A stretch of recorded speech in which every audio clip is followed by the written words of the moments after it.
Okay, so it is now 12 o'clock, and I want to say hello. And so anybody who's joining me right now for this, I think this is the third Fred Talks that I'm doing. I want to welcome you and say thank you, and I greatly appreciate, very grateful for you joining in to listen to me on this talk today, which is titled Bones of Steel.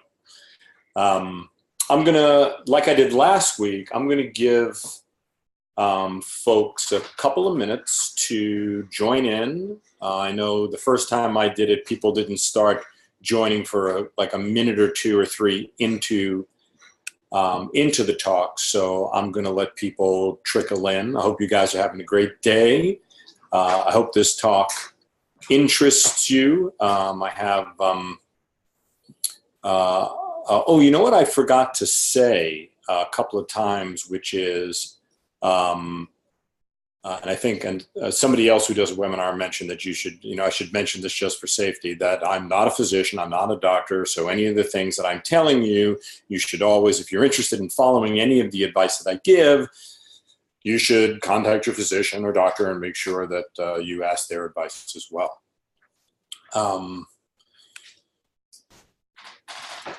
Let's see. Oh, and if so I don't forget to mention it. Anybody who's listening in who is in the New York or New Jersey area, you're welcome to come on into one of our studios for a complimentary slow burn personal training session, no obligation, just so that you can give it a try and feel, experience what we do here.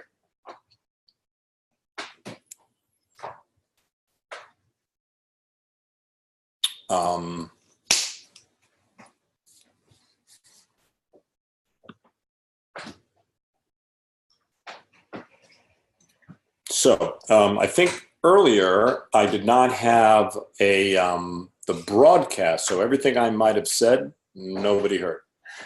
I didn't know to press the broadcast button. So anyway, what I'm saying real short, I'm waiting for a few more people to join in. I'm going to start in about a minute because it's already 12:03. And again, this talk today is Bones of Steel.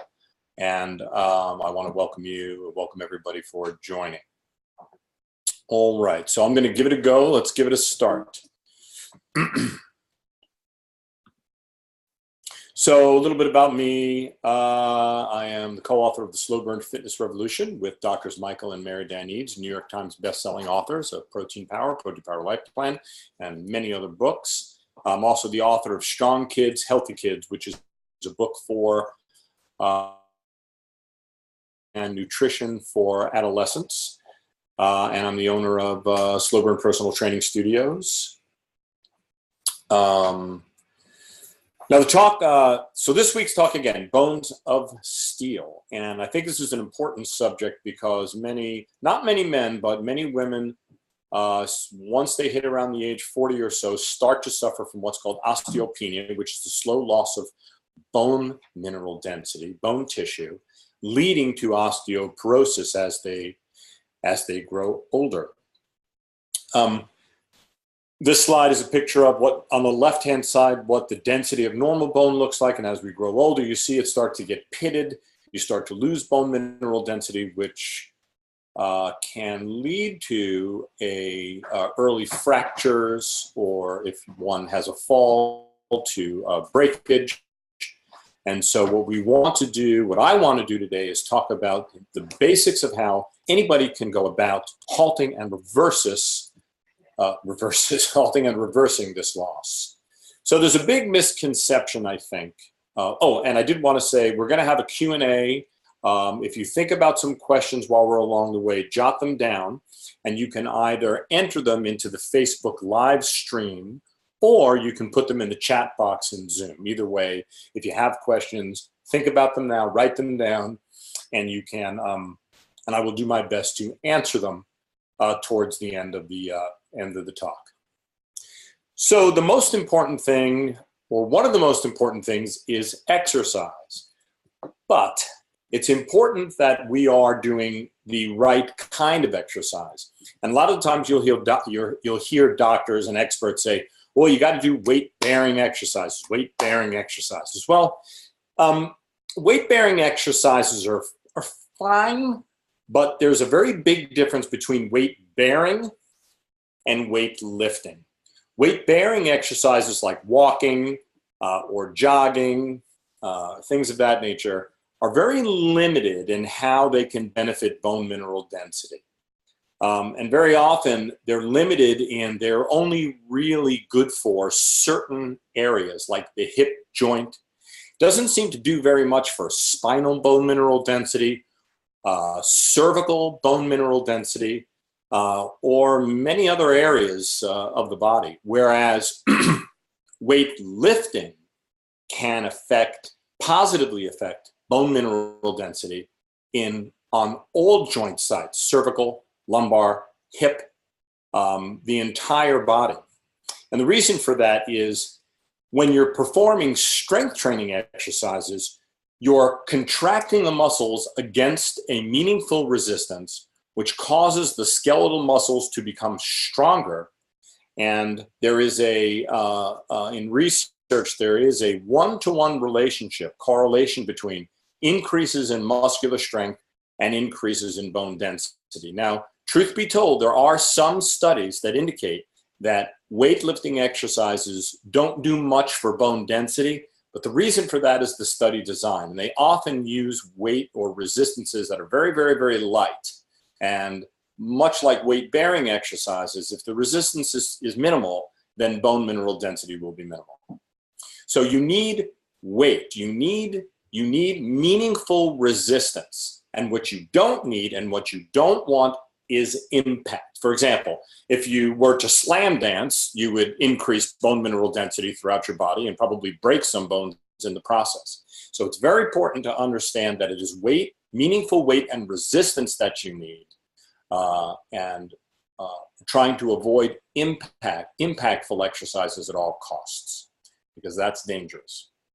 Now, this is a review that was done a bunch of years ago, looking at over 24 studies on resistance training, and the overwhelming majority of the research showed that not only did resistance training increase bone mineral density, but it also increased, obviously, muscular strength and a host of other benefits that can only be achieved through drugs, which we want to avoid.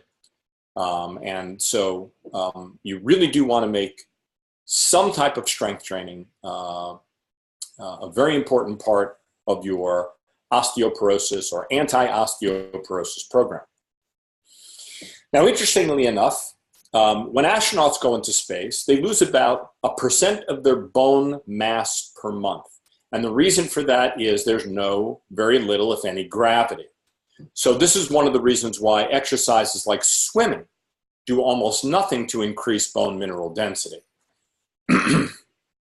So, for example, I like to give my clients an analogy that if they could breathe and live on Jupiter, Jupiter has, I think, 80 or so times the gravity as that of the Earth. If you could live on Jupiter, the sheer effort, the resistance that you would be imparted on your muscles and bones would be so great that by the time, if you spent 6 months on Jupiter, by the time you came back to Earth, you'd have the bone density of Superman. So this is one of the reasons why you want a meaningful resistance training in your program, a meaningful strength training program in your life. Now, we've discussed exercise in brief and how resistance training is far more important than weight training exercises are far more important than weight-bearing exercises. And that's not to say you can't do both. But the second most, and perhaps the most important part of your anti-osteoporosis program is nutrition. As the saying goes, you are what you eat, but more specifically, you are what your body does with what you eat. Now, you want to make sure that you're not only eating muscle and bone promoting foods, but you also want to make sure that you're not eating foods that could potentially rob you of bone mineral density. Now, phytates that are found in beans, in many beans and grains, phytates are known to be binders of certain minerals. In other words, they literally can attract calcium, magnesium, potassium, and have it and leach it from your body. So they are, again, found in grains, legumes, nuts, and seeds, as the slide shows. They are considered anti-nutrients, meaning things you do not want inside your body. They're really, now I know that people love cereal, they love their grains, they like to eat them, and are there some benefits in vitamins and minerals in grains? Yes, there are, but those same vitamins and minerals and all of the benefits that, any of the nutrients that can be found in foods that contain phytates can be found in foods that don't contain phytates. So if osteopenia and osteoporosis is something that you're experiencing now, or something that you're worried about experiencing, try to refrain from grain in your diet as best as you can. These are the kinds of foods you want to place into your diet. You want, if you can tolerate dairy foods that are rich in calcium, you want meats and fish, eggs. These are the bone-building, body-building foods that you really want to incorporate into your life on a daily basis. Now, what good is all of this unless you have adequate vitamin D? Now, the reason why vitamin D is so important is because without adequate vitamin D, all of the nutrients, the calcium and the vitamins that you eat may not be absorbable. So it's a very important vitamin D or sun exposure, or taking vitamin D supplementation. But sun exposure, from what I've read, is probably the best way to get it. So what you'd want to do if you're out in the sun is don't put your sunscreen on at first. Sit out in the sun for 10, 15, 20 minutes. Be very careful of your skin. And then after you've absorbed some sunshine, you can then put some sunscreen on if you want to, so that you can stay out in the sun a little bit longer. So it's very important. The mechanisms by which this works is sunlight helps your body create vitamin D. The vitamin D then gets uptaken, and then your body, your muscles, and your bones then are able to absorb it, and then little by little by little increase in their strength, their recovery. Your bones then can uptake calcium better and then repair and remodel themselves to an adequate degree. So remember that nutrition is important, but without adequate vitamin D, without adequate sunshine, that nutrition may not be absorbed. So you can take a handful of calcium pills, but if your vitamin D levels are low, they're not going to do you much good. And if you're not stimulating your muscles through resistance training in order to build bone density, without that triumvirate, not much is going to happen. And again, we want to avoid Fosamax and other drugs that increase bone mineral density as much as we can because of the potential side effects. So I'm going to take a couple of questions in a minute. So I just wanted to sum up in sum. So for bones of steel, to achieve bones of steel, Superman or Superwoman bones, you want to strength train or weight lift a couple of times a week using resistances that are meaningful enough.